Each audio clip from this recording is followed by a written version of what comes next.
Buenas, buenas, siempre como todos los domingos aquí, reunidos para dar la palabra de Dios, para dar palabra de salvación, palabra de vida eterna, palabra de arrepentimiento, palabra de amor, palabra de aliento en estos tiempos tan difíciles que estamos viviendo. La palabra de Dios tiene que vivir cada día en nuestros corazones.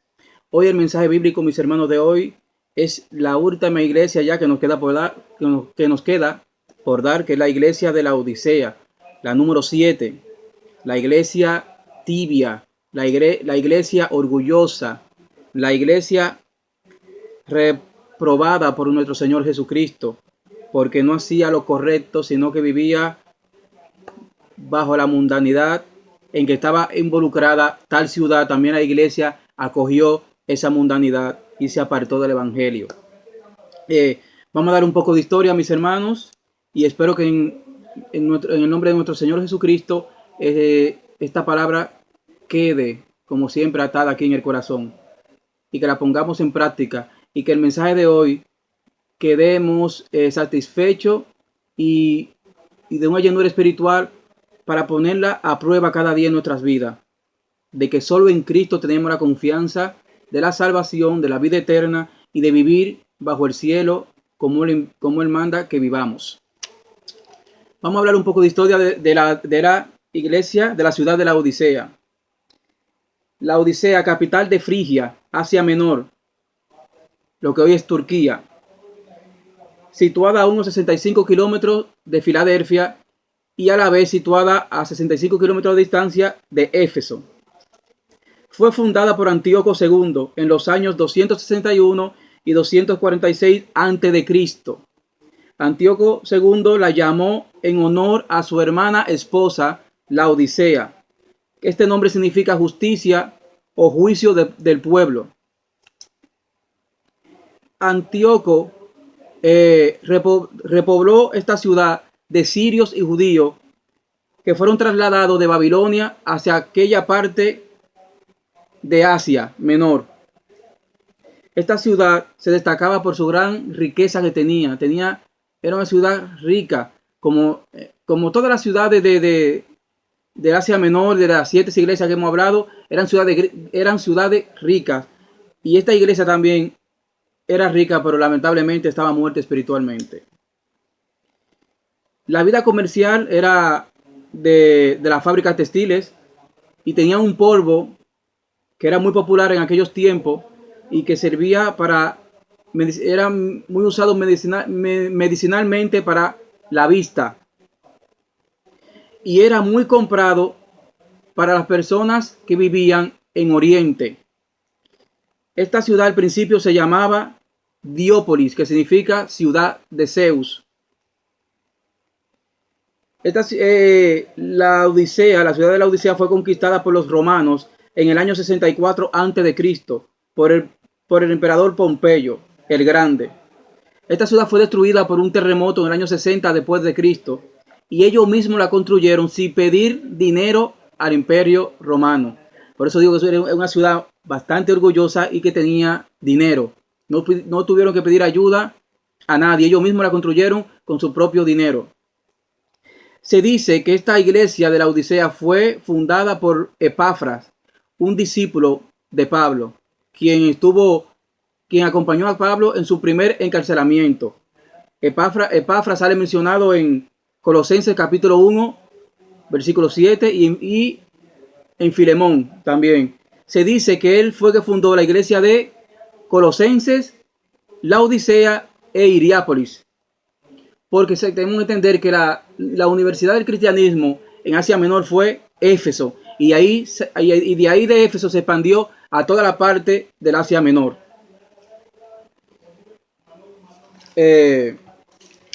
Vamos ahora al mensaje directamente porque el mensaje de hoy es un poquito largo. Pero con Dios en adelante lo vamos a dar bien para que sea de buen provecho.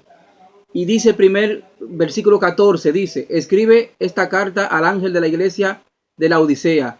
Este es el mensaje de aquel que es el amén, el testigo fiel y verdadero, el principio de la nueva creación de Dios. Vamos a empezar diciendo que cómo vemos que nuestro Señor Jesucristo está demostrando a esta iglesia del que el mensaje viene directamente de él, porque dice el amén. Y el amén quiere decir una confirmación y afirmación. Y aquí está afirmando, cuando dice el amén, es que está confirmando y afirmando que este mensaje viene directamente del Hijo de Dios. Bueno, hay varios pasajes de la Biblia que hablamos de que el mismo Dios dice que este es mi hijo. En Mateo 3:17, cuando Juan el Bautista bautiza a Cristo, sale la voz del cielo. Cuando viene el Espíritu Santo como paloma, sale la voz diciendo, este es mi hijo en quien me complazco. Lucas 9:38, en la transfiguración vemos cuando lo envuelve una nube y sale una voz del cielo que dice, este es mi hijo, escúchenlo.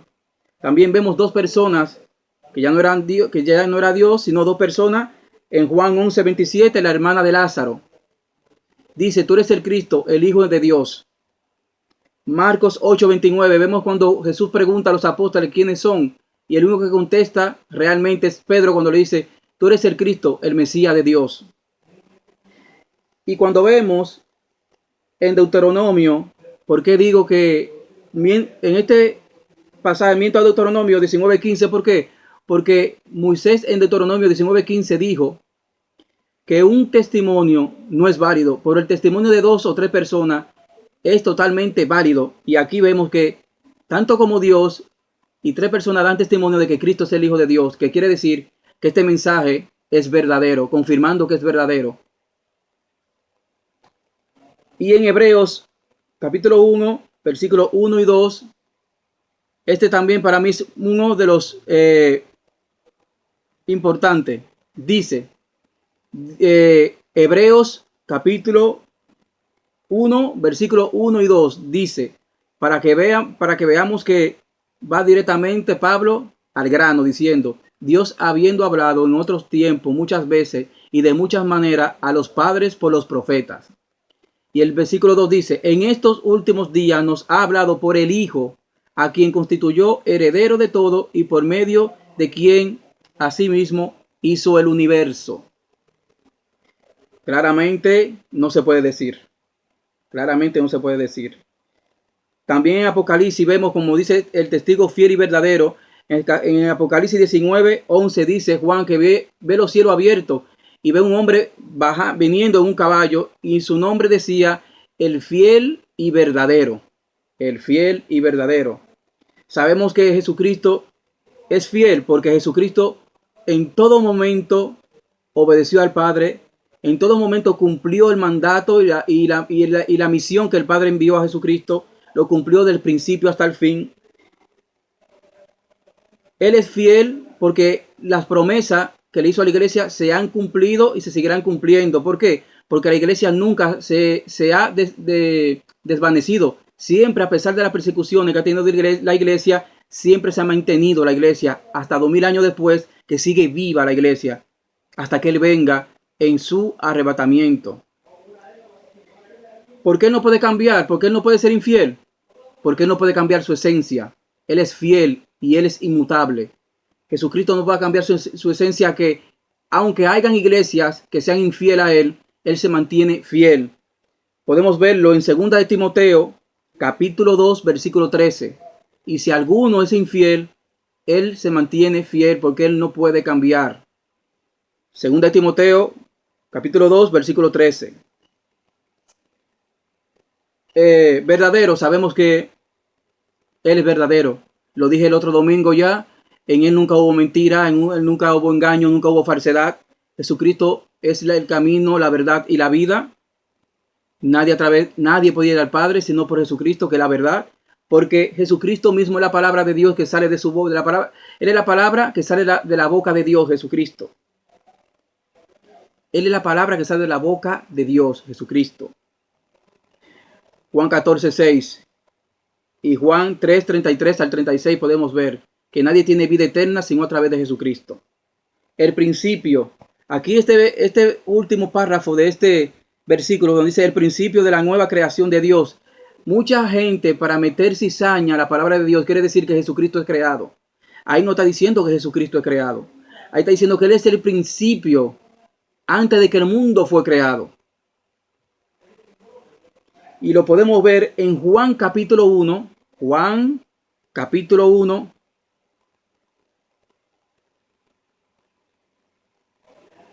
del 1 al 4. Dice Juan capítulo 1 del 1 al 4.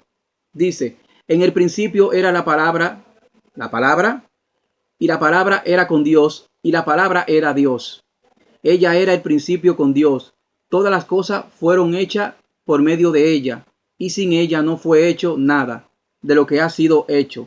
En ella estaba la vida, y la vida era la luz de los hombres. La palabra, y la palabra es Jesucristo. Sabemos que Jesucristo es la palabra que salía de la boca de Dios, porque él es el verbo. Él hacía la acción de lo que Dios hablaba. Él venía y hacía la acción, Jesucristo. Por eso él desde el principio, desde la eternidad, el Padre y nuestro Señor Jesucristo estaban juntos. Él no fue creado. Él no fue creado. Y si Jesucristo dice en Juan 10:30 que el Padre y el Hijo es uno, entonces no puede ser creado uno y uno no. Cristo no es creado porque el Padre y el Hijo es el mismo. Vamos al versículo 15:16. 15:16 dice, yo sé todo lo que haces, que no eres ni frío ni caliente, como quisiera que fuera lo uno o lo otro. Pero ya que eres tibio, ni eres frío ni caliente, te escupiré de mi boca. Esta iglesia de la Odisea era una iglesia que vivía en la hipocresía, porque el tibio es hipócrita. El tibio es aquel que en la iglesia es muy espiritual, pero cuando sale de la iglesia es más mundano que cualquier otra gente que vive en la tierra. Por eso se llama tibio, porque no está centrado en la iglesia ni en el mundo, no sabe lo que quiere. Es una persona de doble ánimo. Y dice, hipócrita, porque quería servirle a Dios y al mundo. Por eso nuestro Señor Jesucristo la llama tibia, no sabiendo que Jehová no puede ser burlado. Tú puedes estar en la iglesia todos los domingos, eres San Agustín, y de lunes a sábado eres Juan Cuchillo. Y tú no puedes engañar a Dios. En Gálatas capítulo 6, 7, 8 lo dice.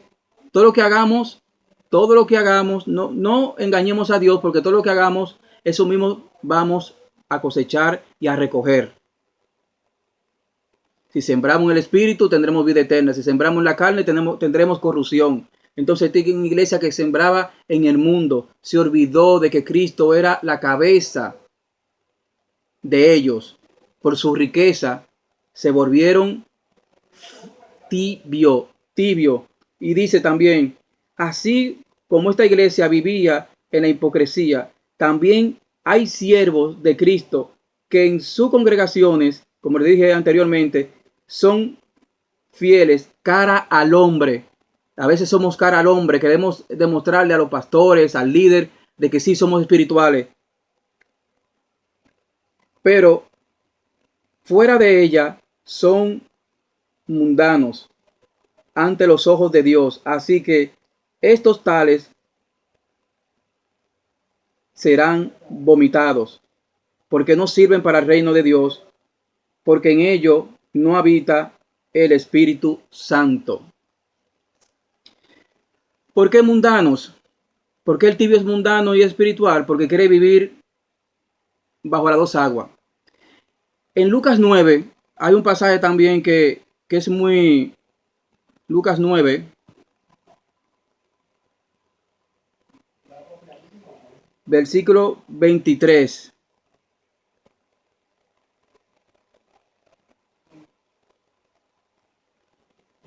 Lucas 9, 23. Dice,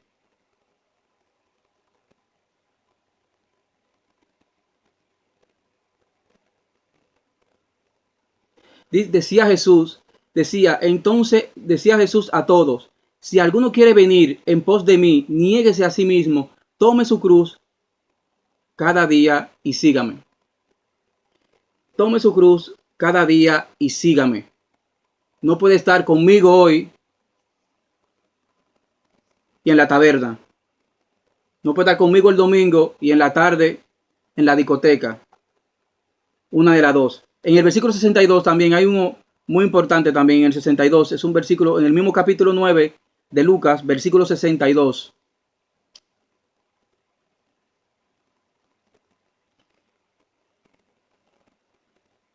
Dice, uno le dice, Jesús, quiero seguirte, pero déjame despedirme de mi familia.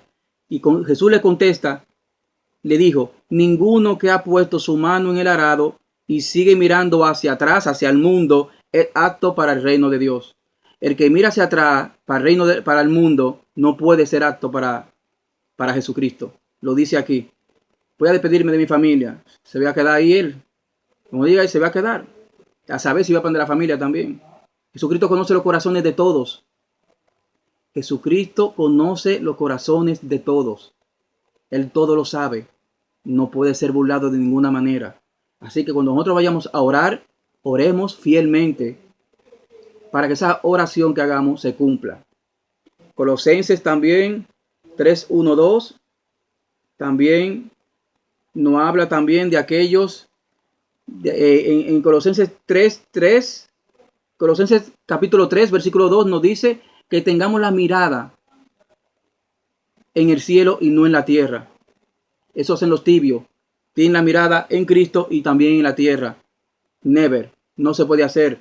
No es correctamente lo que hace si sirve a Dios y al mundo. No vale para el reino de Dios. Santiago 1:8 también habla de aquellas personas que tienen un doble ánimo. Sus caminos también serán así, imperfectos. Y el capítulo 4 de Santiago, versículo 4 dice que el que es amigo del mundo es inimitadamente directamente con Dios, porque Dios con el mundo no tiene que ver nada. Dice hipócrita, era una ciudad hipócrita y la iglesia también era hipócrita. Hipócrita, según la Biblia, es el que finge y aparenta lo que no siente. Eso es un tibio. Aparenta, es apariencia pura. En la iglesia muy espiritual, pero en el mundo otra cosa. Mateo 6, versículo 5 y versículo 16. Mateo 7:5. Mateo 23. Salen muchos de los hipócritas. Y Proverbio 11:9. También puede ver la palabra hipócrita. Tibio según la Biblia. Tibio según la Biblia.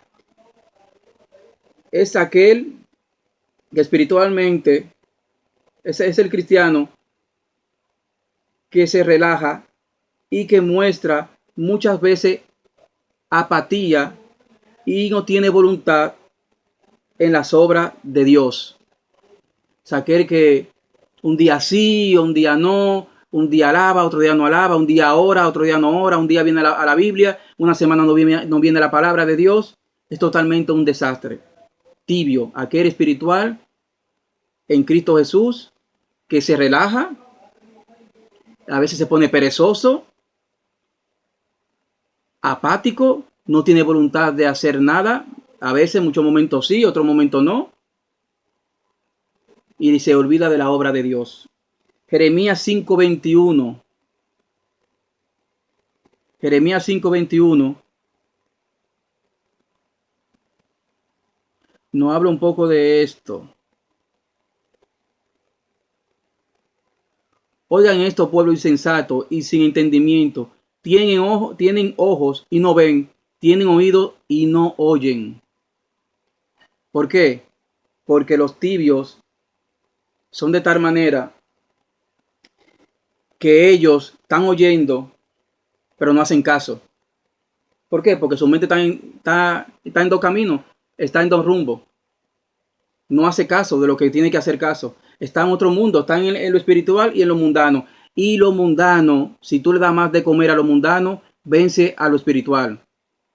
Si tú vas más a lo mundano, olvídate que totalmente los deseos del mundo se va a comer lo espiritual. Se lo comerá.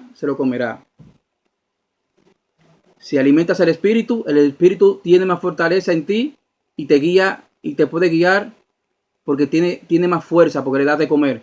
Si le das más de comer al mundo, el espíritu totalmente se va debilitando hasta que muere. Vamos al versículo 17. Aquí vemos donde dice, tú dices, hablando de yo, el yoísmo, orgullo, tú dices, soy rico, tengo todo lo que quiero, no necesito nada y no te das cuenta de que eres un infeliz, un miserable, eres pobre y ciego y estás desnudo.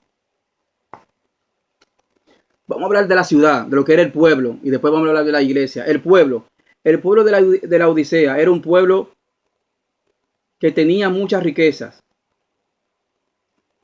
terrenales, pero no tenía vida espiritual, por lo cual era una iglesia orgullosa, vanagloriosa, porque su confianza estaba en su riqueza, en sus fábricas, en su ciudad, sus grandes edificios,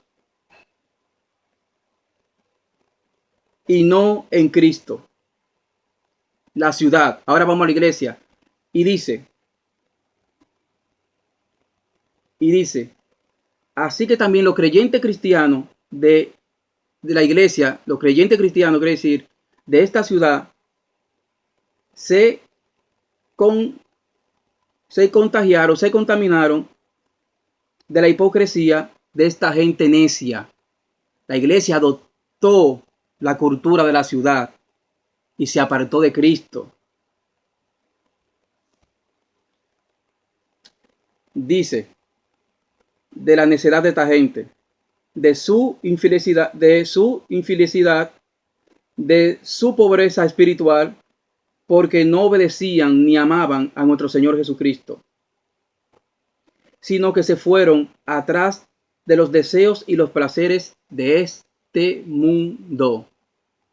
En segunda de Corintios 6, 14, 18, no habla que nosotros no tenemos que tener nada con este mundo, sino nos vamos a contaminar de mala manera. Corintios 6, 14,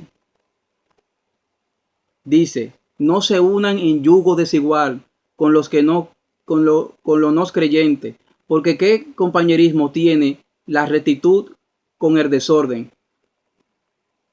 ¿Qué comunión tiene la luz con las tinieblas? ¿Qué armonía hay entre Cristo y Belial? ¿Qué parte tiene el creyente con el no creyente? Eso nos dice Primera de Corintios. Segunda de Corintios, 6, 14. Sin embargo, sigue hasta el 18. Pero vamos a dejarlo ahí, mis hermanos. Sigue hasta el 18. Tenemos que tener muy en cuenta las cosas, mis hermanos, que esta iglesia se contaminó de la ciudad, de su mundanidad. Y no podemos permitir que nosotros también como siervos, ni las congregaciones en este tiempo, que muchas lamentablemente se están contagiando del mundo, deben de apartarse, tienen tiempo todavía de apartarse de X pecado. También de Deuteronomio 7, 1, 4 nos habla de eso también, que no nos juntemos con personas que no tengan otra creencia. Le dijo Moisés, le dice al pueblo de Israel, no se contaminen con los pueblos que ustedes conquistaron, con esa gente no se contaminen. Ellos lo hicieron. En Primera de Juan, capítulo 2, versículo 15, 17, dice que el mundo y sus deseos pasarán, por eso no debemos aferrarnos a este mundo. Proverbios también 11:4 nos habla también de lo mismo. Y Lucas 8:14.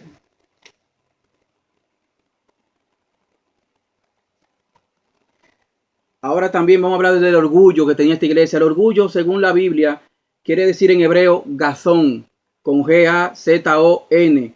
Persona exagerada, persona soberbia, persona prepotente.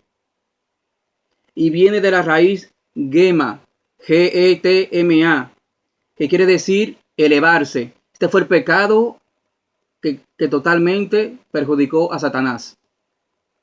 Él quiso elevarse por encima de Dios. Él quiso ser Dios.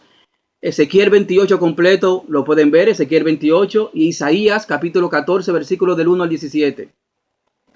El orgullo de Satanás. Necio, según la Biblia, quiere decir en hebreo Nabal, N-A-B de Barcelona, A-L, y en griego quiere decir Raká, persona de pensamiento radical que no obedece el consejo divino ni el humano. Salmo 14:1 dice, el necio en su corazón no hay Dios. Salmo 14:1, Efesios 14:4 habla del necio, de la necedad. Proverbio también 28:26 habla de la necedad también. Y Tito 3:3 también nos habla de la necedad. Pobreza espiritual, según la Biblia, es la persona que actúa con indiferencia a la voluntad de Dios y que se opone a trabajar en las obras de Dios. Tito 3:10-11. Tito 3:10-11 no habla sobre esto. Dice Tito 3, versículo 10-11, de aquellos que son pobres espiritualmente, dice: después de una y otra amonestación, rechaza al hombre que causa divisiones, sabiendo que el tal se ha pervertido y peca, habiéndose condenado a sí mismo. El pobre de espíritu trae muchas malas consecuencias en una congregación. Y aquí se lo está diciendo Pablo a Tito: cuídate de tal aquellos que son pobres espiritualmente. Debemos de ayudarlo, pero si no se deja ayudar, creo que hay que apartarlo, porque va a traer muchos problemas a la congregación. Hablamos también de lo que de la infelicidad que tenía esta iglesia también.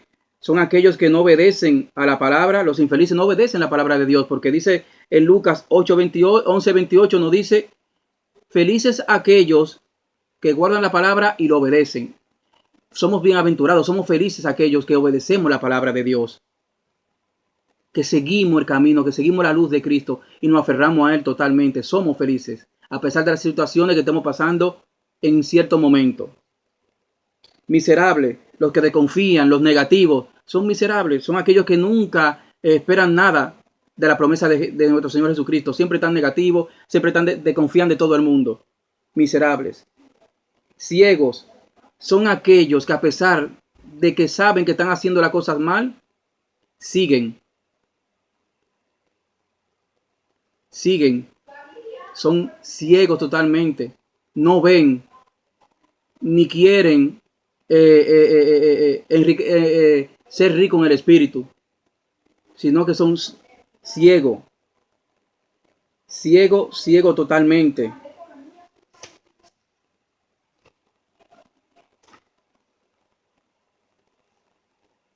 Ciego totalmente. Y lo de guía ciego también podemos verlo en Mateo 23, como él dice: guías ciegos. Versículo 18. Ya hablamos de los tibios, señores. Nunca podemos ser tibios en el camino de Cristo. Siempre tenemos que estar firmes. El tibio será vomitado. El tibio no entrará en el reino. El tibio le van a hacer como le hicieron en Mateo capítulo 7. Le dijo: ¿quiénes son ustedes? No lo conozco. Así serán los tibios. Desechado. 18. Dice: te aconsejo que compre de mí oro, un oro purificado por fuego, y entonces serás rico.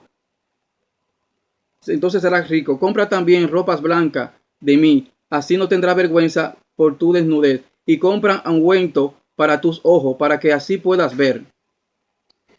Como decimos, esta iglesia era pobre espiritualmente, y cuando espiritualmente estamos pobres, aquí dice oro, no damos fruto del espíritu.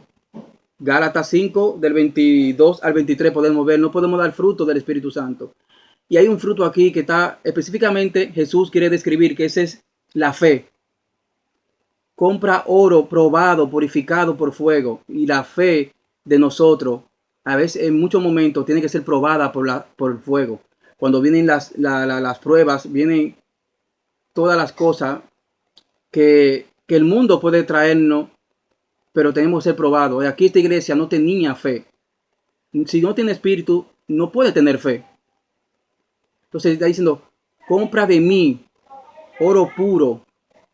El oro es el mineral que más aguanta, que más es el que más aguanta el fuego, es el que más perdura, más que todos. Y sabemos que el oro es el una de las palabras más mencionadas, como de los metales más mencionados en la Biblia, como algo de mucho valor, el oro. Sabemos que la Nueva Jerusalén va a estar totalmente cubierta de oro, la Nueva Jerusalén. Y en Primera de Pedro, capítulo 1:7, vemos cómo es probada la fe. Primera de Pedro, capítulo 1, versículo 7, dice, para que la prueba de su fe, más preciosa que el oro, que perece, aunque sea probado con fuego, sea hallada digna de alabanza, gloria y honra en la revelación de Jesucristo. La fe tiene que ser probada. Y esta iglesia, Jesús le está diciendo, compra oro pasado por fuego. Es quiere decir la fe. Cuando vamos ahora, ropa blanca simboliza pureza, santidad espiritual, cosa que esta iglesia no tenía, para nada. ¿Para qué? Cuando estamos de vestidos, estamos en pecado. Quiere decir, para no tener vergüenza ni hallarlo desnudo. Si vamos a Génesis capítulo 3, versículos 10 y 11, vemos como cuando Adán y Eva pecan, se esconden porque se sintieron desnudos, estaban avergonzados. ¿Por qué? Porque pecaron. Así nos sentimos nosotros cuando pecamos, tenemos vergüenza de venir a Él a orar y no podemos caer en esa trampa. Tenemos que venir y pedir perdón y dejar que muera el orgullo. Y en Apocalipsis 15:16 Él dice, vuelvo pronto, así que te mantiene firme para cuando yo venga, esté vestido y no desnudo, para que no vea yo tu vergüenza. Capítulo 16, versículo 15 de Apocalipsis. El aumento aquí, en muchas también traducciones, quiere decir el colirio. El colirio era un polvo muy usado en aquellos tiempos de la ciudad de Frigia, de esa zona de Frigia, vamos a decir la Odisea, que usaba para la vista. Y como ellos estaban ciegos, aquí simboliza la ceguera espiritual. En Lucas 6:39 podemos verlo.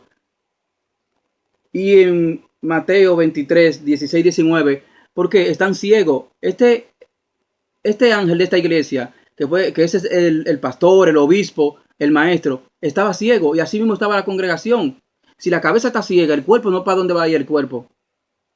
Directamente al precipicio. Entonces esta iglesia estaba ciega. Y vemos como en Mateo 23, Mateo 23, cómo Jesús reprende a los fariseos porque le dice, guías ciegos.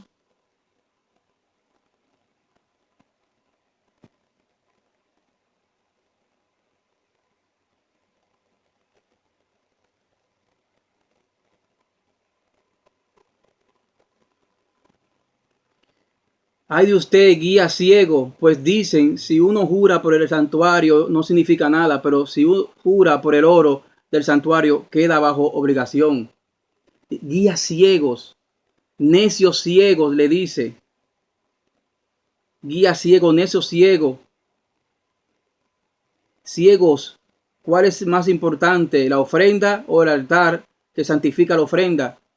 Cuando estamos ciegos espiritualmente y no sabemos a dónde vamos a caminar, estamos totalmente perdidos. Entonces, es lo que quiere decir. También los ungüentos también eran muy usados medicinalmente para curas también. Podemos ver en Isaías 38 cómo fue el rey Ezequías fue curado con un ungüento también, Y Juan 9:6 también, cuando Jesús coge polvo de la tierra y escupe y sana al ciego. Juan 9:6. Versículo 19. Para mí, versículo 19. Dice, yo corrijo y disciplino a todos los que amo. Por lo tanto, sé diligente y arrepiéntete de tu indiferencia. Aquí vemos el maravilloso amor que tiene Jesucristo sobre nosotros. De que Él envía un mensaje al que ama.